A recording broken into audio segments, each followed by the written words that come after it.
Welcome back to America Right Now. I'm Tom Basile. Today is May 4th, the world's unofficial Star Wars holiday.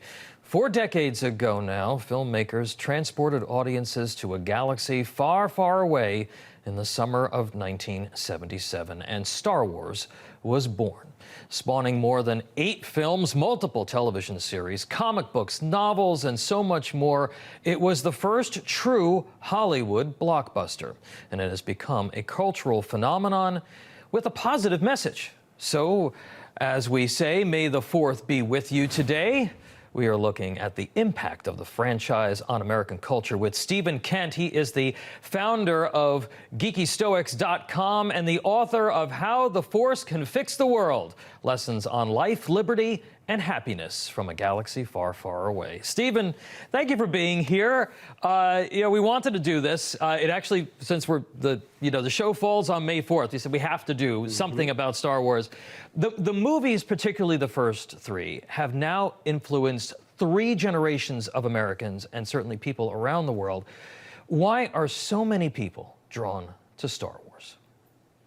Well, Star Wars, like you said, at least 4 generations of parents, children, now grandparents can talk about this great sort of all-encompassing mythology with each other. It's a very strange and outlier sort of cultural touchstone that a lot of different people share. Star Wars says something very powerful about masters and apprentices, Padawans, and the people who teach them.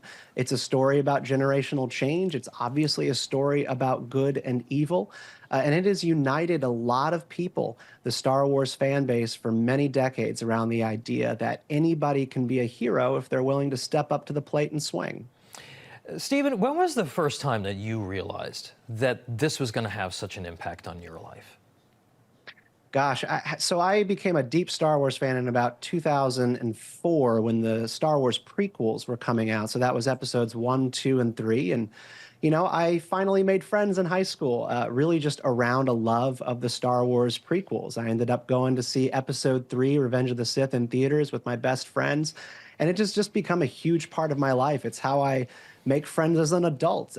Even as a media figure, I do political commentary, political writing. A lot of my most important professional relationships have been born out of connecting with people who also love Star Wars as much as we love politics.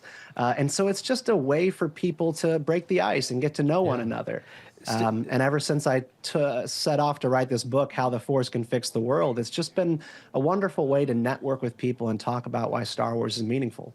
Ever since Disney took over the franchise, there have been accusations of the series being kind of steered in a more woke or more sort of political direction, including the firing of Mandalorian star Gina Carano back in 2021. Do you feel that the brand needs to be rehabilitated in some way or kind of get back to its roots?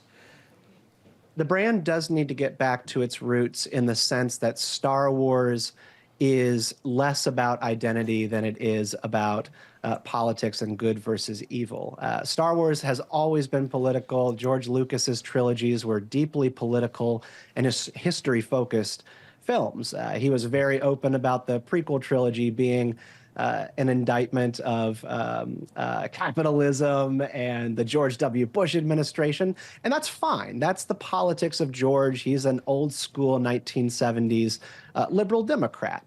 But Star Wars under Disney has taken a really sharp turn towards identity politics and an obsession with casting and telling Star Wars stories.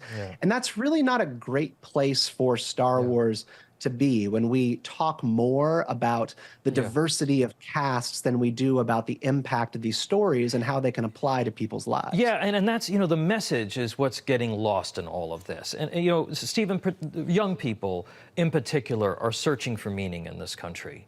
What are some of the lessons on life and liberty that you think should have folks, go back and watch these films again, because it could be very impactful? I'm so glad you asked that question. And the answer is that Star Wars reminds every generation that you cannot stop change. You cannot stop change any more than you can stop the sun from setting. That's what Anakin Skywalker's mother tells him before he goes off to train as a Jedi, and he doesn't listen. And that's what leads him to becoming Darth Vader, because he can't deal with fear, anxiety, and things being outside of his control. Young people today are desperate for more control over their fear of the future. It's produced itself in record high levels of anxiety and generational depression. And, it's not that like people need to embrace change in the sense that, conservatism or the past is bad, but you need to recognize that the world is going to always keep spinning. And if you can't embrace the idea that you won't have control over it, you're going to be in for a lot of pain. And that's what Anakin Skywalker learned. It's what Luke Skywalker learned.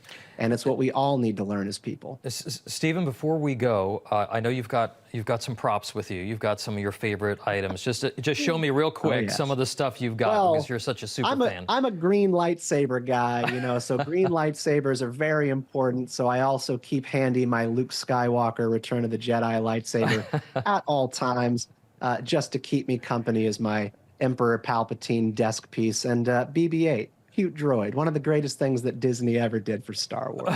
All right, Stephen Kent, How the Force Can Fix the World, Lessons on Life, Liberty, and Happiness from a Galaxy Far, Far Away. Thank you for joining us, sir, and may the 4th be with you. And with you.